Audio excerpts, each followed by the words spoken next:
Boa tarde, 30 de 10 de 2023. Estamos começando o nosso podcast Desdobramentos Jurídicos desta semana que se inicia. O assunto de hoje é alienação fiduciária sobre imóveis e sobre automóveis. Por que isto? Porque na semana que se findou, houve um importante julgamento do Supremo, após quase uma década aguardando, mas o Supremo, através do tema 982, decretou uma repercussão geral sobre todos os contratos que versam sobre alienação fiduciária. Bem, todos conhecem a alienação fiduciária, que é uma das formas de se viabilizar a garantia de empréstimos que visem o financiamento e aquisição de bens móveis e imóveis. Bem do nosso conhecimento é a compra dos automóveis por alienação fiduciária. E, recentemente, de alguns anos para cá, também sobre transações imobiliárias envolvendo tanto a aquisição de bens imóveis, como também a garantia de empréstimos pré-existentes ou que forem contraídos para financiar capital de giro, ou seja, qual a operação que se faça, mesmo renegociações de dívidas atrasadas, os bancos têm acolhido a oferta de bens imóveis que antes se fazia por meio da hipoteca através da alienação fiduciária. E por que alienação fiduciária se temos a hipoteca, né, na circunstância dos imóveis? Isso ocorre em razão de que há uma lei especial regulamentando e regulando a operação de alienação fiduciária. Na alienação fiduciária há uma circunstância muito mais favorável ao credor do que na hipoteca, porquanto na hipoteca o proprietário tem o exercício do seu domínio mais que o próprio credor. Já na alienação fiduciária se diz que o dono do imóvel é o credor que detém a alienação fiduciária em seu favor, em garantia do pagamento do empréstimo que fez. E por que a importância dessa decisão do Supremo? É que nos casos de hipoteca, para que se haja a conversão da hipoteca em propriedade em favor do credor, é necessário que ocorra o devido processo legal, com circunstâncias de notificações judiciais e até a ação de adjudicação do proprietário hipotecante, o banco no caso, né? E temos o proprietário hipotecário, que é o devedor. Na alienação fiduciária não há necessidade desses procedimentos. A lei da alienação fiduciária prevê que o atraso consecutivo de 3 parcelas já autoriza ao banco emitir uma notificação de constituição em mora, que pode ser um protesto ou uma notificação para o cartório de títulos e documentos que você receba, para que esteja desfeita a propriedade do devedor e caracterizada a propriedade do credor. Com isso, o credor simplesmente passa a ser dono exclusivo do imóvel ou do automóvel que estava garantido pelo contrato de alienação fiduciária.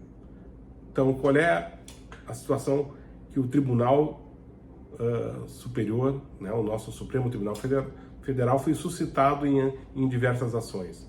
É que a nossa Constituição Federal diz que ninguém pode perder a sua propriedade, senão em razão do devido processo legal, a sentido aquele que nós consideramos processo judicial.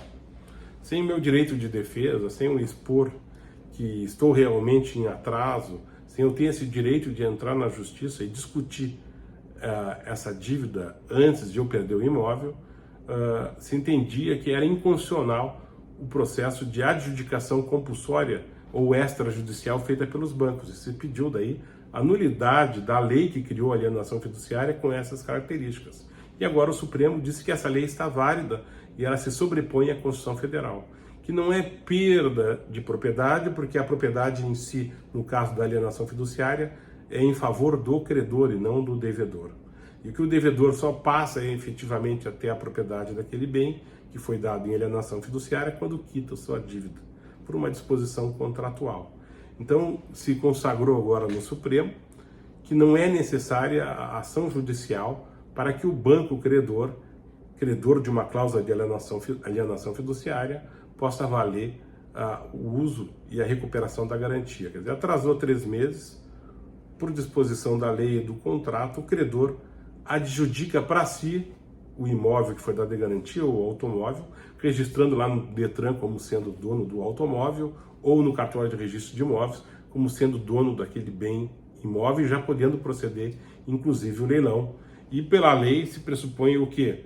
Que o credor da alienação fiduciária, daquele empréstimo, não só pode ser adjudicado o bem, como já pode vender.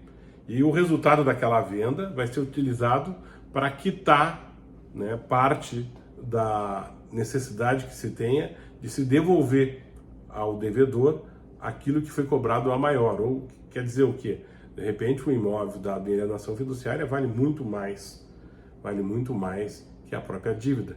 Daí passa a se discutir numa segunda ação ou numa transação a devolução desse valor a maior. Quer dizer, eu fiz uma alienação fiduciária de 150 mil reais, meu imóvel valia 500 mil,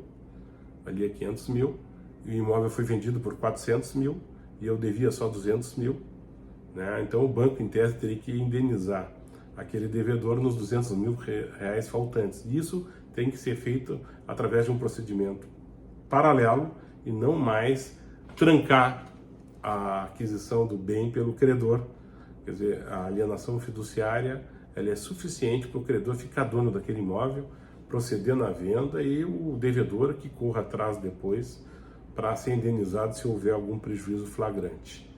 Mas a decisão do Supremo ela não esgotou todas as questões, não. Porque a lei da alienação fiduciária, quando foi instituída, isso está lá nas razões da criação da lei no Congresso Nacional, era fomentar a aquisição de imóveis e assim por diante, fomentar a economia, a criação de empregos e atender o que está exposto no artigo 3º da Constituição Federal, que é o desenvolvimento nacional.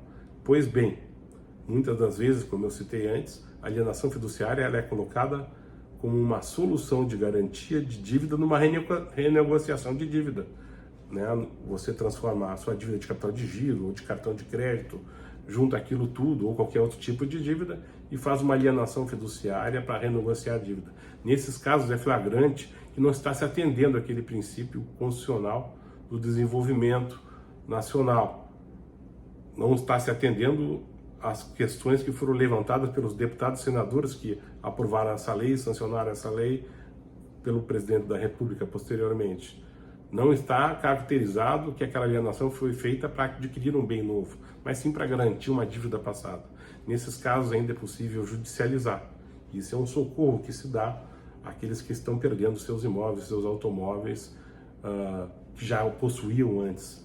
Então é possível essa discussão e essa repercussão geral, que está sendo muito destacada em todos os jornais, o tema 982 do STF, pode sim não ser aplicado a essa circunstância. Se você tinha dívida passada e inseriu um imóvel, um automóvel que já era seu, você pode ainda pretender anular essa alienação fiduciária e recuperar esse bem. No restante dos casos, lamentavelmente, o Supremo Tribunal Federal e o nosso Poder Judiciário, mais uma vez, favorece aos bancos e higieniza todas essas decisões judiciais que existiam anteriormente, assegurando o devido processo legal. O Brasil caminha para um processo despótico, onde juízes prendem sem haver uma condenação, onde a propriedade imóvel é retirada das mãos do proprietário sem um processo. Uma mera notificação hoje é suficiente para você perder a propriedade do imóvel ou perder a propriedade do seu bem móvel, que esteja gravado por alienação fiduciária.